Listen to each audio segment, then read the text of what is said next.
Joining me today on the More Than Your Age podcast, all the way from Australia, is Anna Buenaseda. Welcome to the show, Anna.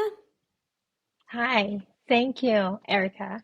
Good morning. It's a quarter to 6 in the morning here.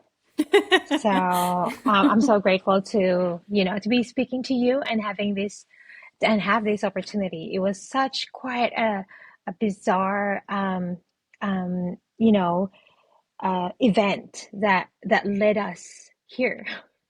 It really, Right? yeah, it really was. Well, yeah, because I found you through a comment on a social media post about starting over at 40, finding yourself at 50, and why you're never too old to do these things. Your post was so good. I actually want to read what you wrote because I think it'll help set the tone for today's show.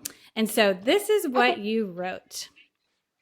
You said, I am 47 and I decided to pursue musical theater again, a passion I've had since I was a little girl, but was not validated in the culture I grew up in.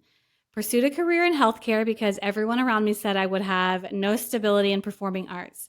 Here I am, back to attending vocal coaching, enrolled in musical theater intensive. An agent signed me up last year, quit my full-time job, and went on remote work to enable me the flexibility I need to pursue the passion I thought I buried 2.5 decades ago. Fascinating. You said, I hope to inspire and empower other women my age to reignite the passion we tried to burn out because life called us to different directions. It's the scariest, most liberating thing I have ever done. There is so much, Anna, to unpack here, but I do want to start off with the first part of what you wrote. You said you've had a passion in musical theater ever since you were a little girl, but were not validated in it from the culture that you grew up in. Could you explain what you mean by that? Yeah. My passion for musical theater really emerged from my deep love for music and singing, which was really a part of me since I was a little girl. You know how some people get into the rock band, pop recording scene, back in the 80s. I grew up learning how to sing because my dad was a band member. So fast forward that to the late 80s when Miss Saigon first, rocked the musical theater world, and this amazing Filipina trailblazer called Lea Salonga, got the lead role of Kim and did the role in the West End and Broadway. I mean, honestly, I didn't even care, for West End or Broadway. I didn't know the significance of those places at the time. I fell in love with the music and the story of musical theater. Um, I was born in the Philippines and my family was poor.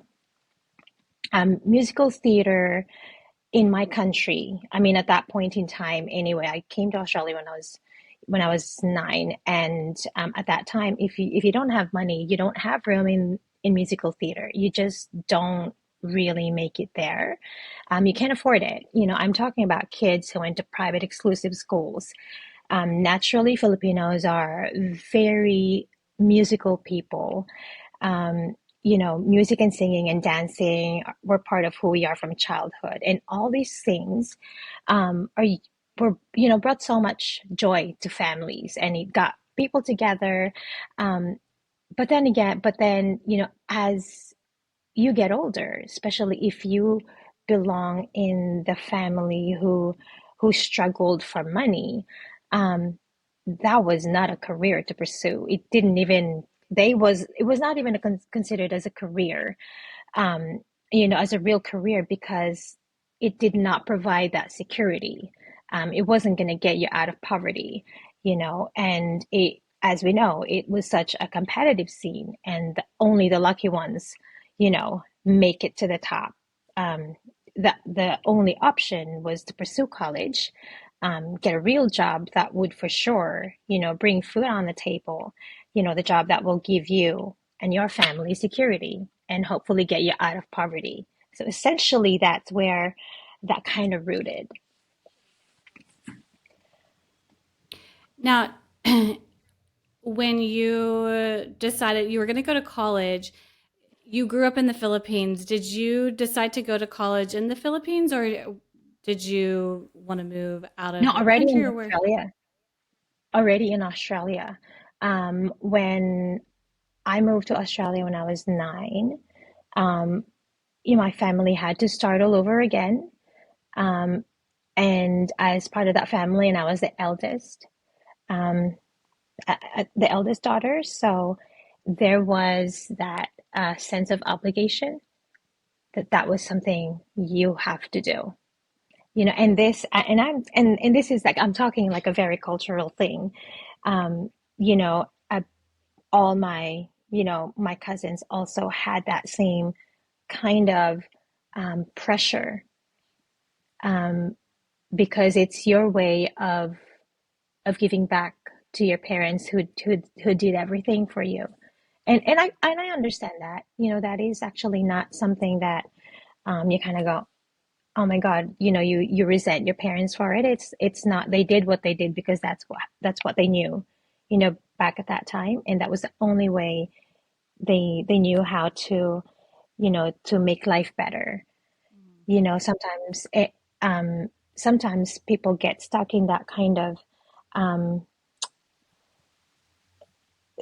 like way of thinking and believing that even though they're in a completely different environment where things are, Australia is a first world country, so much opportunities, here, whether you're a cleaner or you're a doctor, you're going to have a car to drive.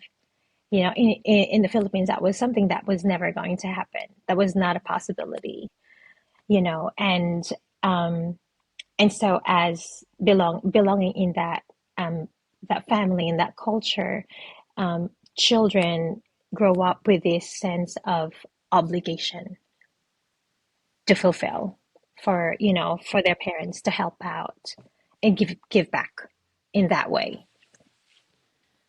So, because it was just part of your culture being so important to give back to your family, take care of your family, and pursue a career that you would make, a decent amount of living, then this dream and this idea to perform, kind of went off to the side. So, in the midst of all this, what did musical theater look like to you while you did decide to go to college, or how did that role play in your life at that, in your 20s Yeah. or even So teens? I actually, yeah. So um, my journey through musical theater at the time, that was something that I started pursuing in my, early 20s or late teens. That's actually when um, Miss Saigon auditions came to Australia for the very first time. I think it was 1988 or 1989 or whatever. I did a lot of performing before that. I sang in concerts, in bands, um, and did all those side gig stuff while studying part time and what have you. And when Miss Saigon came, I was like, oh my God, my dream is finally here.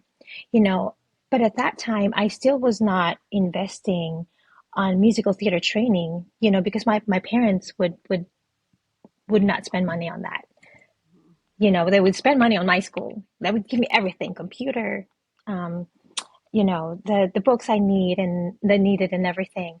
But that was not something that they were not going to invest in, and it wasn't something that I could afford because I was young, and I was kind of finding my way to fit into this new country, and I was just like, I had to go with what my parents could afford. So I auditioned for Miss Saigon. I got to the very last stage of the audition. Went to a training school um, that taught me vocal and dancing skills.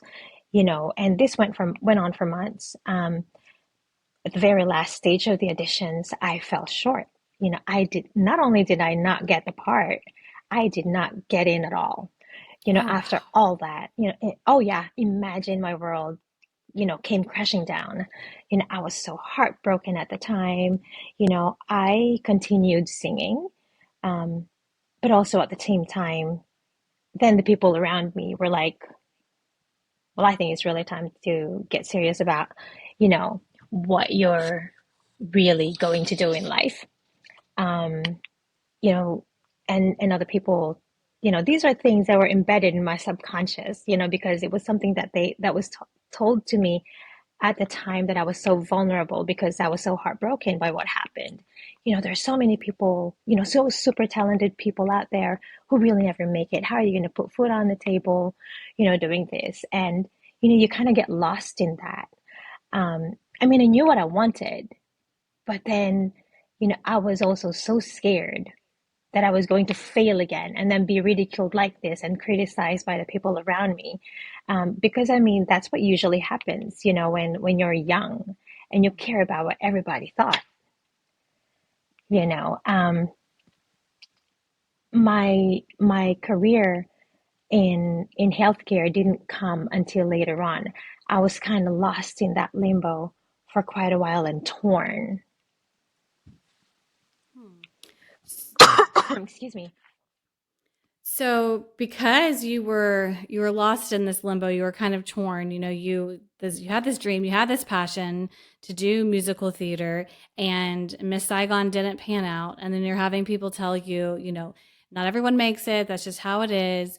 And then eventually you do pursue healthcare. So what did you do in the interim between healthcare and this kind of lost of a purpose? Hmm. Yeah. So, from as far as I can remember, my dad always wanted to be a nurse, which was so interesting because he was the person that taught me how to sing. You know, my dad, yeah, my dad, um, was a guitarist. He was an amazing self-taught guitarist, and he used to play um, in bands, and they play on shows and everything back in the, I think it was late 60s to early 70s. um and you know when I used to ask my mom like what I used to do when I was younger, when I was little, she used to say that you all you did was sing, all you did was sing and dance. And I think my dad saw that in me, and he kind of drove me towards that. And then I guess as a child that's not a problem, but when you get to an age and like, well, you're not doing that anymore because that did, me playing the guitar didn't feed us, so that ain't gonna feed you, you know. And I think that's where that all came from. And that's, like when you're at this age, I think when I was so much younger, I resented a lot of things, but when you get to a certain age, you're like, they just did what they had to do because that's what they knew. Mhm. Yes. So you did decide to pursue a career in healthcare. Why specifically healthcare? Um, so initially I thought I was going to pursue healthcare after years and years and years of rejecting that concept. Right. I think I was that, I was kind of so rebellious inside that I knew my dad wanted me to be a nurse, and I was not going to be a nurse because he wanted me to be a nurse. If I was going to become something, it was because I decided I was going to do it. Um, when I when I had my second child, um, my grandfather was dying of cancer, and I was super inspired by the nurses who cared for him. And I thought to myself, and at that point in time, I was like, I don't really know what I'm going to do. So I'm like, I can do that, you know? Um, and initially I thought it was um, something I was doing because, well, aside from the fact that it was going to provide me with that financial security, it was going to put food on the table, it was going to allow me to, you know, to really support my family. And, one thing I discovered through, reflection, um, about who I am is that I've always been so driven by service for others, you know. in whatever form that may be. It may be opening the door for someone, or lending an ear to a brokenhearted friend, buying a food for a homeless person. I thought the career that I pursued in healthcare was because of the stability that I seeked, for my young family. But really, it was that fulfillment that serving others brought to me, in their most vulnerable state. I didn't know that at the time.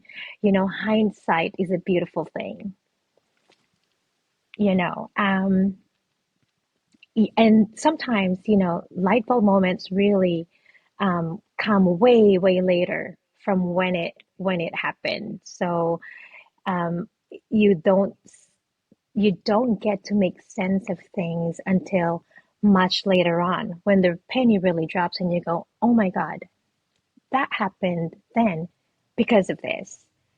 You know, but I'm just a believer that, you know, life doesn't happen, or things doesn't happen in life just because. Life made me pivot when things didn't go my way. I don't know, maybe because um, there were lessons that I haven't really quite learned at the time that were absolutely necessary to get me through to the next stage. I wasn't quite equipped to get to that, level 5 or whatever, where without that experience, would I be really be pursuing what I'm pursuing now? I don't know. If I want to feel terrible about it, then I'd probably mope and resent the people who looked down on me at the time. But then, every experience, every person they're all just teachers, um, about who we are. I like that. Every person is a teacher about who we are. I like that. That's a different perspective. So Yeah. so you had your second child and you decided to pursue this career in healthcare. Um, you became a nurse and a nurse practitioner eventually, correct? Yes. Okay. So when you were in this career as a nurse practitioner, how would you describe Mhm. your overall happiness in the career? Okay, so I actually loved initially. I was so, I didn't think I was gonna be able to do like the gory stuff that that that's that's involved in nursing. Um, but it's actually the the I think nursing and that career, um, and the way that I was able to learn to connect with patients, with with people in the most vulnerable state in their lives when they're really, really sick. And not only that, connecting with their families. So when I used to work in ICU, a lot of my patients were, in induced coma because they were that sick. And I don't often learn about my patients, um, until I get to chatting with families, and then they tell you, stories about what they were like and what they did, their favorite things, what they did for a living. And it gave you that sense of humanity and that person on the bed. Um, Nursing, I think, allowed me to evolve into a more compassionate person, and certainly it gave me a completely different perspective of life, because was, I saw people every day whose lives changed in the blink of an eye. And I think this is where my drive for, when when when I had that epiphany of going back to musical theater about 18 24 months ago. I was like, well, I'm going to do it, because life only happens. We only have this life, this one life. You know, why am I going to sit here and just do this? Um, is it Do I have to make a choice? Maybe, but I'm not going to try and taste it, right? Because I mean, we're all here for our human experience, and um, there are so many people who never even got the chance because one day something happened and their lives changed just like that, and that chance is taken away forever. So every day that we live is an opportunity for something, for whatever that is for you, to pursue a career in musical theater, or to go bungee jumping, or to go skydiving, or to you know volunteer in like a soup kitchen for homeless people. Whatever that is for you, we're all here, on our own individual journeys. Just take the opportunity when it's there. Yeah. Well, and you said that when you were working in the ICU and you would talk to these families and you would see that these lives, people's lives would change instantaneously, and that kind of was a light bulb moment for you to say, well, wait a second, there's this thing that I've been wanting to do, and I put that aside for so long Ha. ago. Do you recall like an exact moment when you thought that, or was it just kind of just it kept leading up to it after every time you would see somebody? Do you remember kind of when that moment actually hit you? I'm so sorry, Erica, that the connection was really bad. Can you please repeat that? I sure can. Yeah, you've been cutting out too, and I'm like, okay, I hope I can hear some of what she's saying. And then it gets picked back up, and I'm like, okay, I think I got the gist of it. So yeah, my question was, so I said that talking about how you would see the people in the ICU, and you would have those moments of realizing like someone's life can change instantaneously. And so, because of that, you did decide you wanted to go back and pursue musical theater. But do you recall like an exact moment of when that did happen where you said, no, I do really need to chase after this? Or was it just kind of a buildup over time? Yeah, I think it was a combination of both. But I'm a very resistant person because, and I think that was brought by, years and years and years of working in healthcare, of using that, that left side of your brain, your logical mind and your common sense, and everything else. But I knew so deep within, I am such a creative and intuitive person. Does that make sense? I'm kind of like Yeah. this torn person. Um, I think it was 2 years ago, my that epiphany happened. I One of the mentors that I used to go to, the only one person who believed in me when I was that lost teenager who wanted to pursue that career. The only one person, because everybody else was like, "Oh, you're never going to make it. It's not a career. It's never, you're not going to have a good life, if you pursue, just singing or just music or whatever." And this mentor said to me, "Do not listen to what they're saying around you. You know, just listen to your heart." So she passed away, and her daughter, she asked me to sing um, during her service.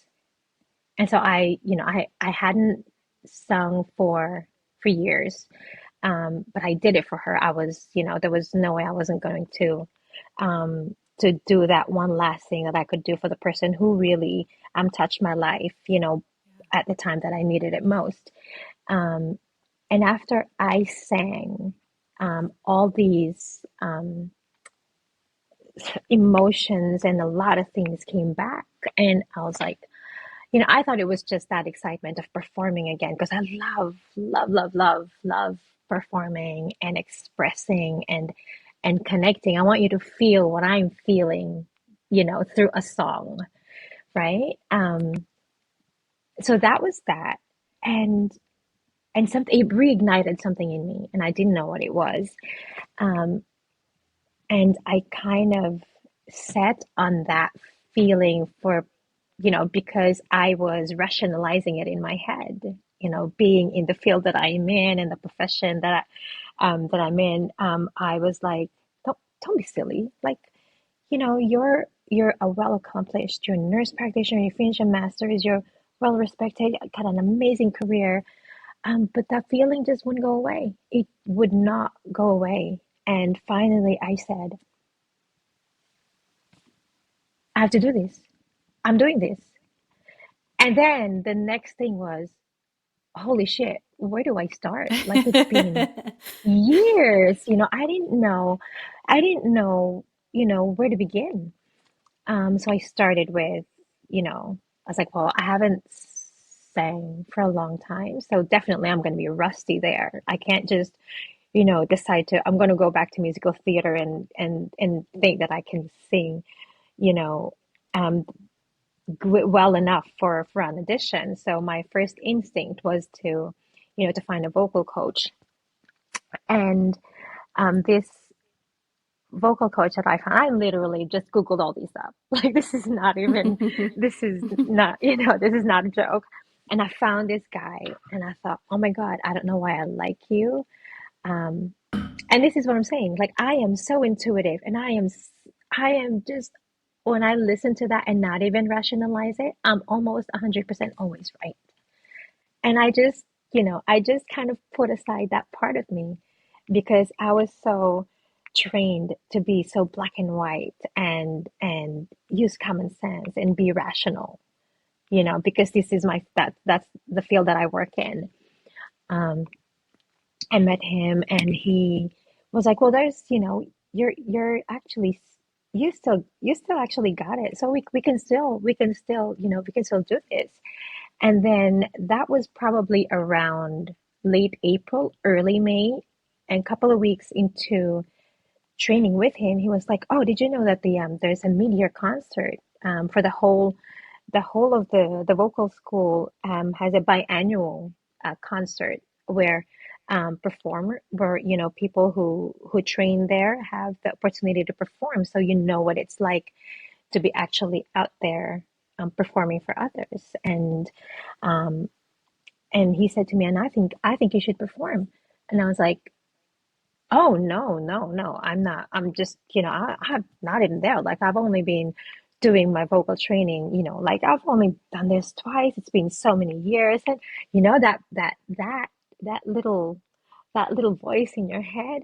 And then I stopped and I was like, that's exactly what I'm doing this for, right? To get back there. So I turned around and I was like, you know what? I'm going to do it. So I did it. I did it so that I had like 3 weeks to prepare for that concert. And I performed that day.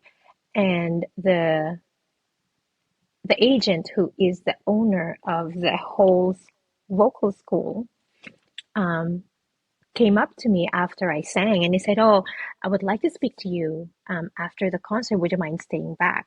I said, "Yeah, sure, no problem." And as I sat there watching through everybody's performance, my head was just like, he's probably going to tell me, "What the hell are you doing? You're like 40 something. Like, why are you in my school? Why are you performing?" That all these, the voice in our head, it's the biggest thing, right? So concert finishes and he was like, "Hey, just, I don't, my name is, so and so, and I don't know whether you know that I'm actually a talent agent,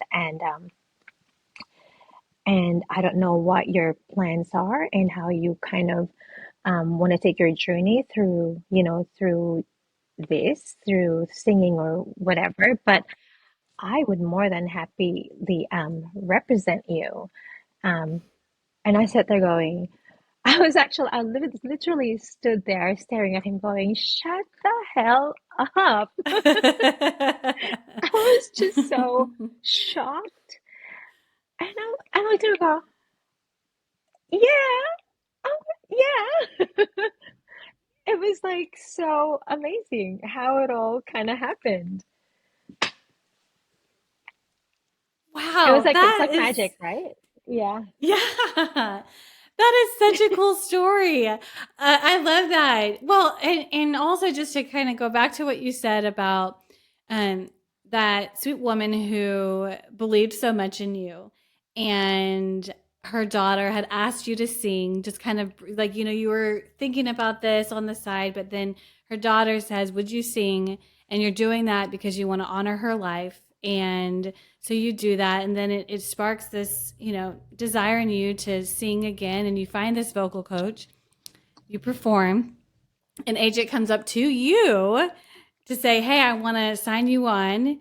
I mean, that's phenomenal. So when this agent says this to you, and then you go back to your family and you're like, "Hey, guess what? I have an agent, or now I'm going to actually pursue this." What did they say? Oh, my husband was just my husband. I'm so lucky that I have a husband that's always just supported me in everything. You know, my children were both, so my kids are very like two different people. It's quite interesting. So my eldest is 23 now, and my youngest is 21, and my eldest is in science, right? He loves animal studies in animal science studies, and my youngest one is in music performance, right? And that's them two is me. Yeah. It's such an interesting, kind of look at them and go, oh my God, that's like looking at me, but in two different people. Mhm. I'm like the whole thing, and and that I've passed two of my skills or whatever it is that I have into my kids in different ways. And they were so happy for me. Um, it was my dad was so happy. He was elated.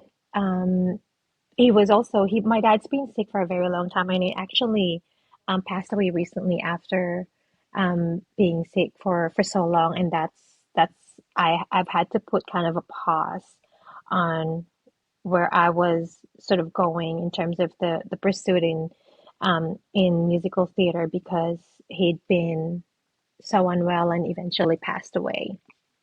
And my dad was so supportive. Um, my mom was kind of different, um,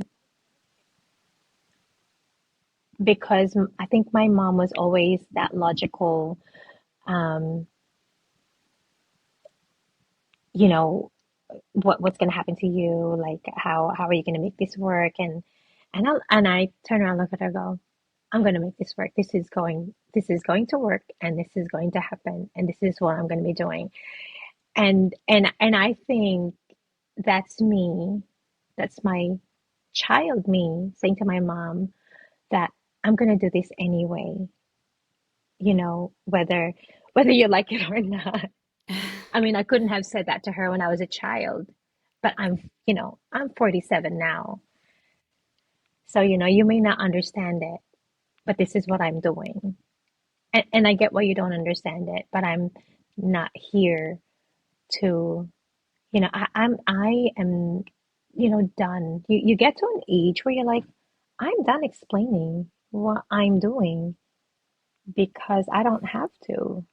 It doesn't matter, you know, who it is to, you know. I think we should stop, feeling this obligation that we have to justify and explain what we're doing, because we do that because we're so concerned about what others would think, you know, that fear of being judged, and that, what you're doing is not good enough, that you have to add on all these special explanation, to make it sound better, to make it look better, so that they don't look at you in a way that you don't want to be looked at. Well, someone's going to always look at you in a way that you don't want them to look at you anyway, right? You can't control that. So just, whatever that is, whether you want to travel, whether you want to, you know, you wake up one day and you're like, oh my God, I love acrobatic circus stuff. I'm going to do that. who knows? Whatever, like floats your boat, you know? Do it. Mhm. Yeah, I love what you said about just not, people are gonna basically people are gonna judge you one way or the other, and like you don't need to be making excuses for why you're doing something just to appease somebody else. Like that that's not your life. Their opinion is not your life, and I do want to address, and I'm sorry to hear about your dad. I would imagine that you said you did have to put a pause a little bit and just to take care of things and mourn, and so I just want to just let you know, give you my condolences for him because I know he had that. He was the one who kind of pushed that and introduced you to Yeah. everything. Thank you. Thanks so Mm-hmm. much. And it was actually funny because before he fell really sick, I was driving him somewhere, and I said to him that I really wanted to do more of this, and really, really kind of pivot into back into this path. This was like the life has just been my life. This is full, full circle, right? That's taking me back to exactly where I was. And this guy was the one that really gave me all that I needed, to step into that to begin with. And he turned around. It's and I wasn't asking for permission. I wasn't asking for a blessing, but I just because he's my dad, I want him to know that that's where I'm heading. And he turned around and he said to me, "But that's always been you." That was the our last conversation about. So that's all I needed. I was like, Yeah. "Oh my God, that's so true." Because and that's something that that I always kind of reflect on, um, without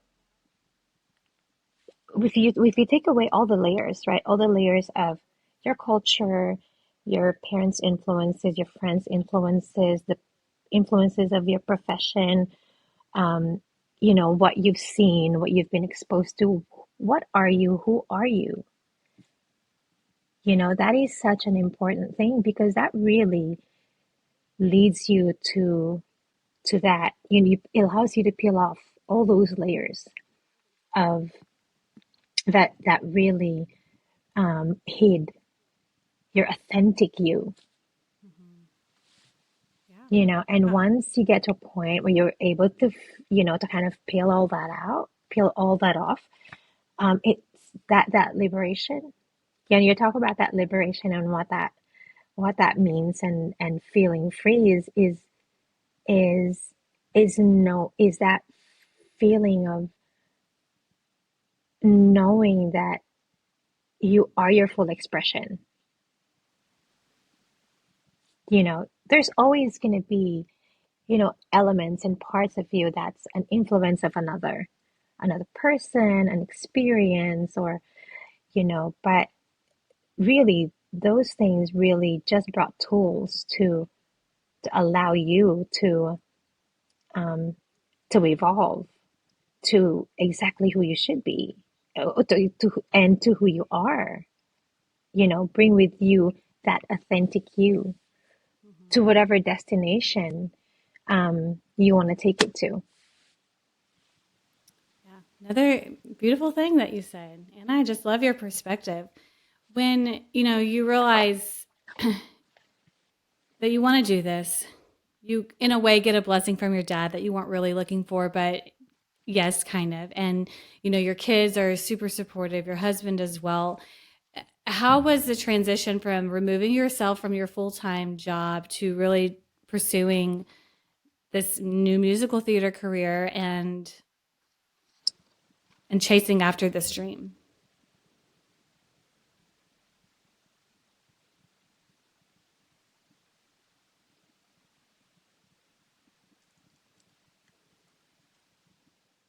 Sorry, Erica, the connection was really bad. So can you please repeat that? Yes. I can. Um, trying to remember what I asked you. Um, I think it just was about the transition. yeah, what was the yeah, how, what was the transition like from when you decided to really step away from the full-time job, um, Mhm. and and then moving towards full-on musical theater career? Right. So, I mean, it was really that I needed to completely remove myself from healthcare industry altogether. It was really the nature of the work that I did within healthcare that was limiting me from being able to do more in the creative and the performing arts. Sorry. All I knew was I needed a flexible work um, that would allow me to do all the vocal dancing training that I need to do, you know. But of course, there's a sense deep inside that I still want that work kind of work to be fulfilling, And I realized this, probably 18 months after I've had that epiphany, and I was kind of, rolling into the training. I just didn't have the time, because I worked full time. I was in a hospital. Um, and of course, and I did only did vocal training like once a week, and I had no other space where I could um, with, feel with all the training, because there's just not enough days, there's not enough time, you know. Um, so when I decided that I have, sometimes you have to adjust. It's just you know, like you have to, something has to compromise somewhere. You sometimes you have to sit down and go, I cannot have it all, but if I want something, something's got to give. So when I opened my eyes um, to outside what I was doing and what I've been doing for a very long time in the healthcare industry, um, all these opportunities that I could actually work remotely. So now I work remotely as a nurse practitioner still, um, 2 days a week. So the other days of the week, I have all that um, to do my training and extra stuff as well. I now have the flexibility that I need to be able to be in my creative space, and still have that fulfilling role to serve people as a nurse practitioner. And I didn't know, I only needed to adjust how much time I gave to one of them, but I still have both. Yeah, that's great that you're able to still do both and pursue this passion of yours that you have always had, and then I mean, really both passions, like you were saying. Now, how old were you when you, I guess, when the agent came to you and said, "Hey, I want to sign you on"? I was 45 and a half, so I was about to turn 46. I'm 47 now, and I'm turning 48 in a couple of months. Okay.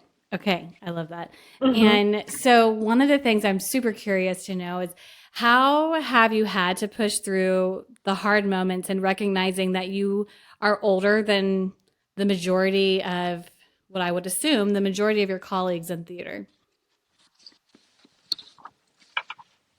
Um, yeah, I knew these from the beginning, and I think it was almost the reason why I almost didn't, right? I think there was Yeah. that logical part of me that made me sit in that feeling that I had in my heart for 6 months. Was one of the reason, the one of the biggest reasons. Like, oh my God, what are you thinking? You're like, what are you like? Oh, you're almost 46, what, you're gonna start over? Are you kidding me? You know, that like that the all those narratives that we make up in our brains, right? In our minds.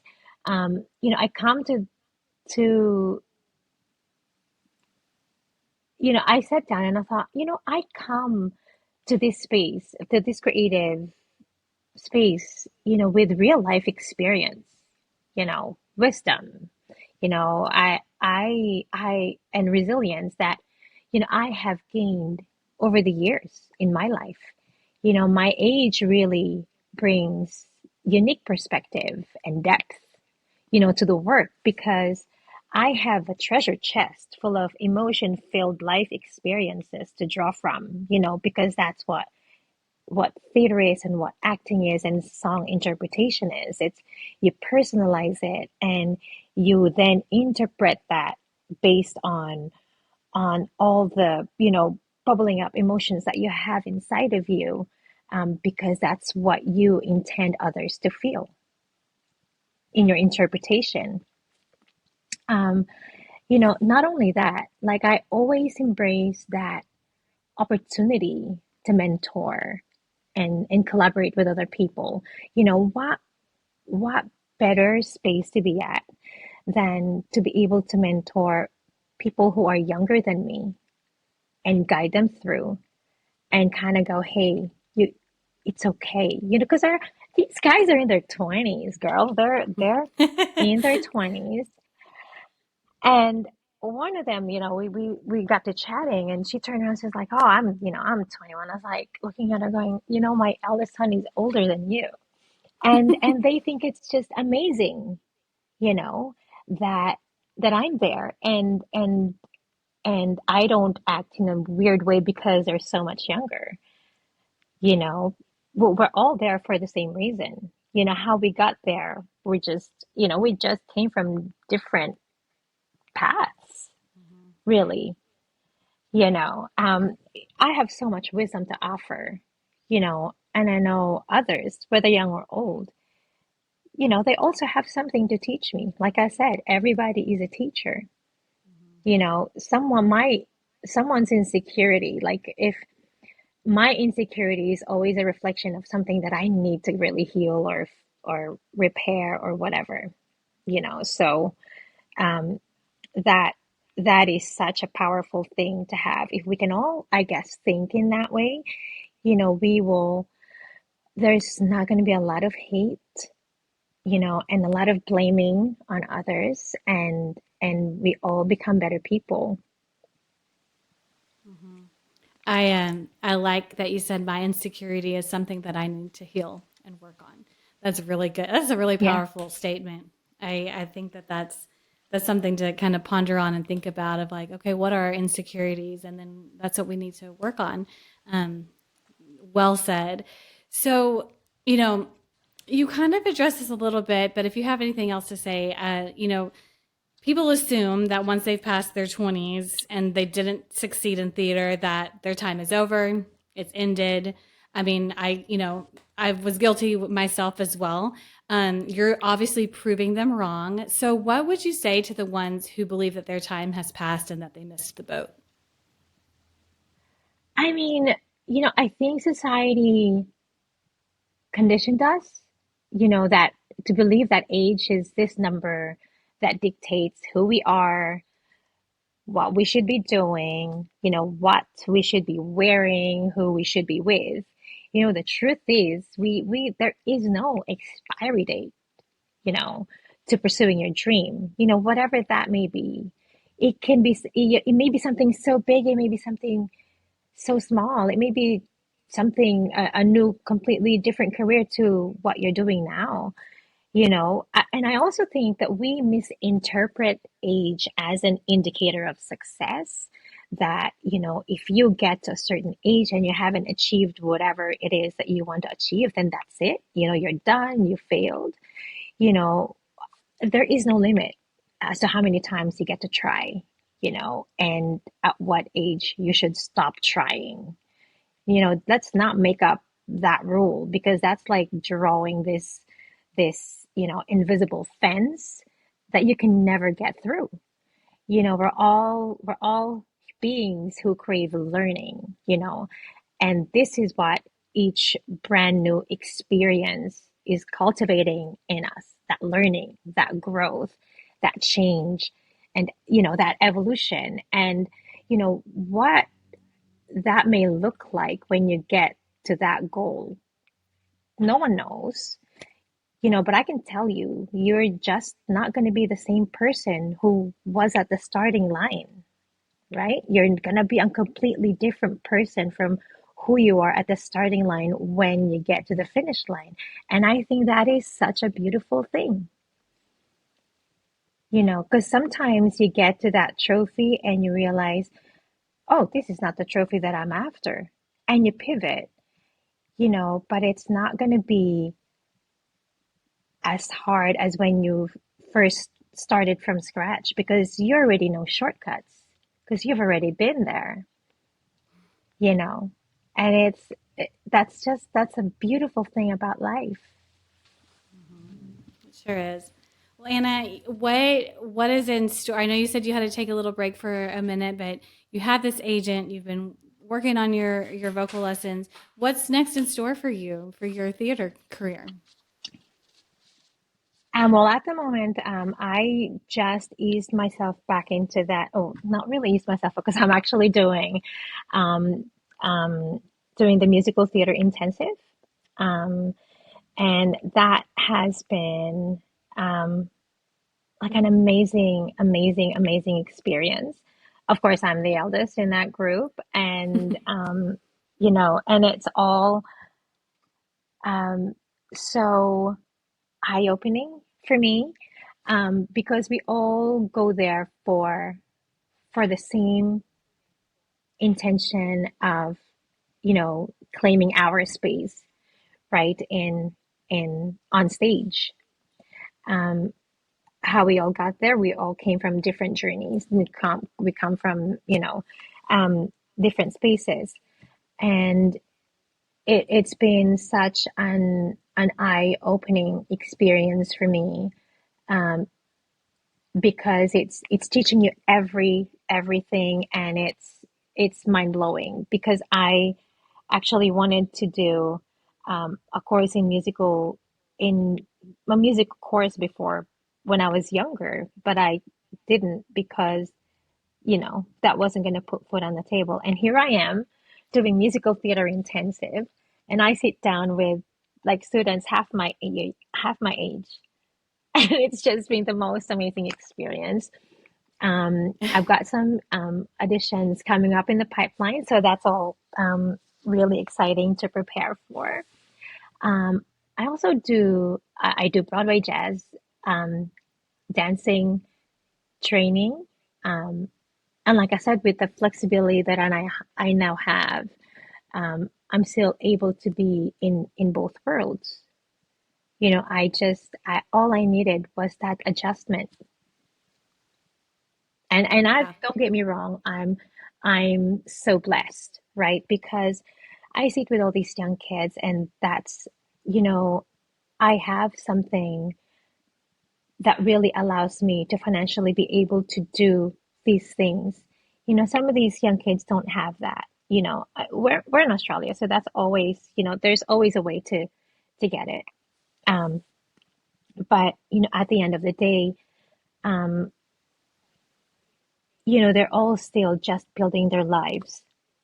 So I also become that, that BFF and that mentor who kind of go, it's okay, you've got this, and be that voice, for someone. Like I saw that post on your Instagram story the other day, that what you say to someone can be just what that person needs to get to the other side, or to do exactly what they're supposed to be doing. And I think that's such a beautiful thing because it's so true.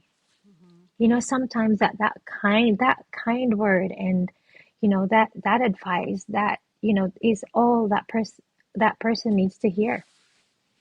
Yeah, it really is. Absolutely. And I just, it's such, your story is so cool. I just love how everything has transpired, and your outlook on it as well. I mean, really, you are going to be, I know you probably already have, but just going to be encouraging so many women. I do want to ask you my final question, which is kind of similar to the previous, not the last one, but the one I asked right before that. But this is the question that I ask everybody. And so if you have Mm-hmm. anything in addition to share, my last question for you is if you could encourage one woman who feels blocked to pursue a dream or a goal, how big or small, based on her age or a life circumstance, what would you tell her? Um, you are actually more ready and more equipped than you realize. Life and all the rich experience you've had, um, you know, has already prepared you to get there. I think the hardest part, in my opinion, is just getting started and just getting that first step outside that, sort of line of safety that you drew for yourself. Sometimes also the more you think and ruminate, the more you never do it, right? Um, at this point in our lives, you look back and reflect on all the badass moments. You've conquered all your adversities, right? And the person that you were before, that was not the same person when you got to the other side of that, you know, and you're still here. So just go for it. We're all here to live the life that we desire, and to enjoy and savor every moment. It's a gift. So, there, whatever it is that's stopping you, find a way to find it. It's already there. It's already in you. It's there. So, and don't put yourself in that, you know, um, expired goodies box that society puts us in, you know. Jump out of that and show the world who you are, because that's why you're here. Mhm. Anna, I love it. I'm so excited just for these auditions you have coming up. What's going to be next for you? It's going to be fun for me to watch on the sidelines on social media. I know you're private, but is there a way for people if they want to find you? Do you have a website or where can people find information about you? Well, it's just I have actually still changed. I have to change my status on Instagram still to not make it private anymore, so people can reach me. Um, I think at the moment, because I'm really just kind of, you know, um, getting to that space of, be open and be open to this, because the more open you are, the more people you can reach and you can empower, because that's the aim, right? That is the intention. So I am going to open that up. So I am on Instagram as Gemini I 27 at that's my username. Perfect. I'll put it in the show notes. Well, Anna, thank you so much for joining me today on the More Than Your Age podcast. This was an absolute treat. Thank you so much, Erica. You're an absolute gem.